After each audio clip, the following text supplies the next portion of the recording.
was 11, I had to live in a country full of bombing, killing, and kidnapping. It didn't matter if you were a kid, a girl, a woman, or even an older man, they will find you one day. I'm talking about being scared all the time. Facing days where I didn't know if I would see my family again, because the minute I exited my home, I wasn't sure anymore if I was going to stay alive. I felt this way many times in a land that was supposed to give me a peace as a kid to at least just go to school, Iraq. The country that faced every possible bad thing you can imagine. My story begins in 2003, at the beginning of American-Iraqi war. I lost 3 people that I loved. 2 of my uncles who were victims were killed. They were on their way to college and 2 strangers stopped them as if they were people who needed help. My uncles tried to help over, and as soon as the car stopped, they pointed the gun into their faces. My uncle who was driving died immediately when one of the strangers shot him in the chest and threw his body on the street.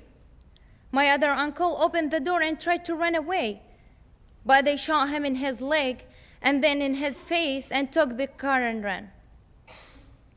My best friend who got killed on her way back home from school because her dad was a police officer who killed a lot of terrorists.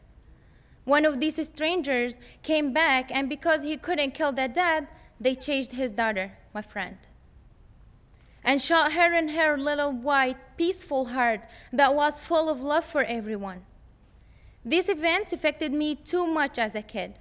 They changed my personality as well. I became a child in a bubble. I became so scared of everything, and I had to create my own peaceful world to live in. After that, I couldn't go to school.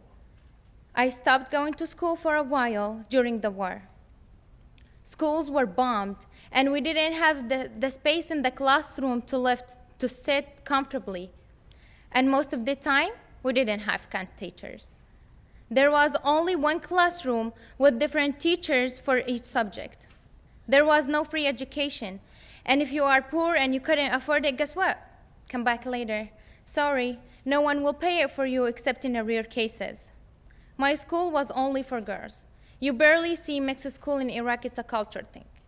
The most annoying part, that we had to wear the same ugly uniform every day, which was all green. We really had no other choice.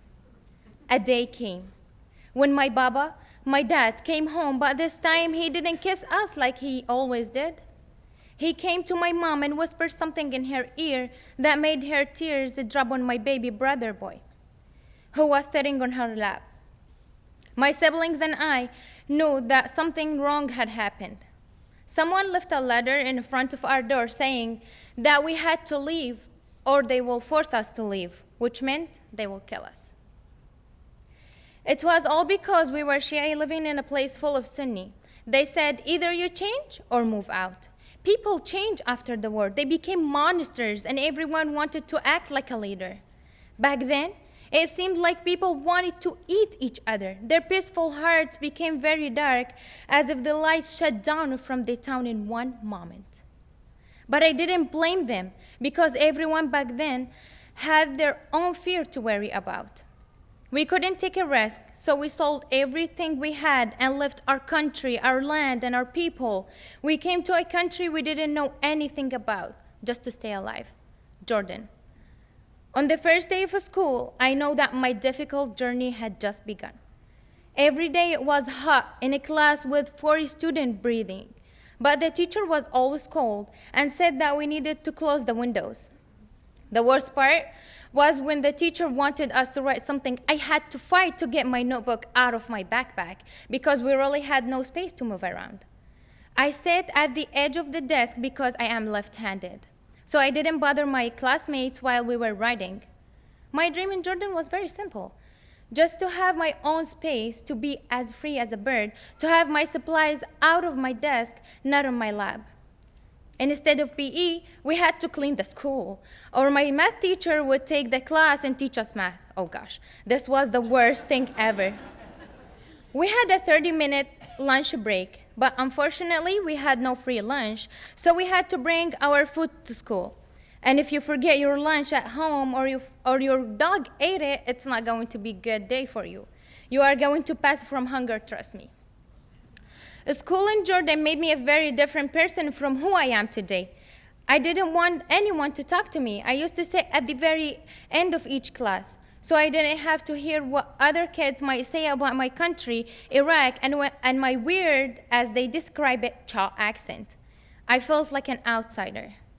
It was a Thursday after 12 on a cloudy day.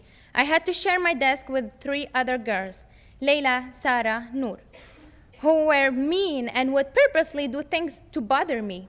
When the teacher shouted for Sarah to spit her gum out of her mouth in the trash, instead she took it and she put it on my ponytail. These 3 girls used to steal my pencils, my pens, and my lunch, and I couldn't say a word. 8 hours at school was 8 years for me because of Layla, Sarah, and Noor, and their attitude. On this Thursday, I was feeling so weak. My heart was bouncing very fast, as if it's going to jump out of my chest. My hands were unusually sweaty, but I convinced myself that everything was normal. We went for lunch, and when we came back, I reached into my backpack and I felt something unfamiliar in it. I pulled it out to see what was. Noor and the other 2 pointed and said, "That's our teacher wallet." She stole the wallet? I was shocked and had the wallet in my hand. The teacher walked toward my desk and I knew she believed them, I can tell. I still can't forget my classmates and how they looked at me at that moment. Every student whispered my name with, "Oh, she's a thief," attached to it. My teacher told me to bring my parents to the school the next day. My eyes filled with tears. I was so nervous that I broke my pencil subconsciously. I bent my head to the floor, telling her, "Okay, I'll bring them tomorrow."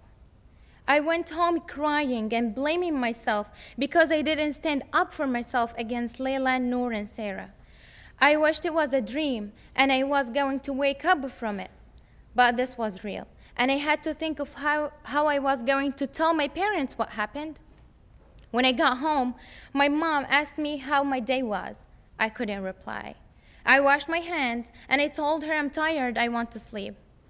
I put my head on my pillow, whispering to myself, who's going to believe me? But I had faith that my parents know me and know who I am. I sat down praying and asking Allah to direct me. Finally, I decided to tell my parents the whole story. I went to our living room where every day the adults drink tea and we eat cookies after dinner and talk about our days. As always, my dad was watching Al Jazeera on the TV. I sat down on the sofa beside my mom with my head leaning on her shoulder. I began to cry, and she turned asking me, "What's wrong?" She wiped my tears and asked me again, "What's wrong, Habibti?" My Baba put his tea aside and tapped his hand on the sofa, asking me to come and sit next to him. I sat beside him, and I told him what exactly happened. I couldn't take a breath because I was crying. My Baba looked at me in my eyes and held my hand in his dark colored hand. I felt so good looking into his eyes. His gaze gave me power, gave me positive energy that made my tears go away. He told me, "I believe you. Just have faith in Allah that He will show the truth to your teacher." My parents hugged me so hard that my bones were almost broken. My family has always motivated me to trust myself and to not let others make me feel differently. The next day, Baba came with me to the school. My Baba asked the teacher to talk to the girls. She called them over, but they said the same thing again. She took it. She said that she needed the money and she took the wallet. I began to cry and asked them to say the truth because God will show the truth anyway. But they refused to do the right thing. A few minutes later, other girls from the class came and asked the teacher if they could talk to her for a second. The teacher came back a minute later, worried about what she was going to say to my dad and how can she apologize to me. The girls from the class told her that I didn't do anything wrong, that Noor, Sarah, and Layla wanted to make fun of me by doing this. The teacher told my parents I didn't do anything wrong. My fire was fired up. He told her, how can you return her tears back to her eyes? Could you imagine what my daughter faced yesterday and how scared she was? You, as a teacher, need to investigate the truth before believing someone. Because my daughter is from another country, this means you believe the girls who are from your country. This was the last time I saw the teacher, because my dad told the principal that he wanted my papers and documents so I can move to another school. My dad gave me the love and the faith to realize that I need to be stronger to be respected by people. I needed to stand up for myself and fight to show the truth. That was the last time I felt helpless and lacked of self-confidence. On our way out of the school, my Baba held my hand very tight and looked into my eyes with a big, wide smile. He winked, and we walked away.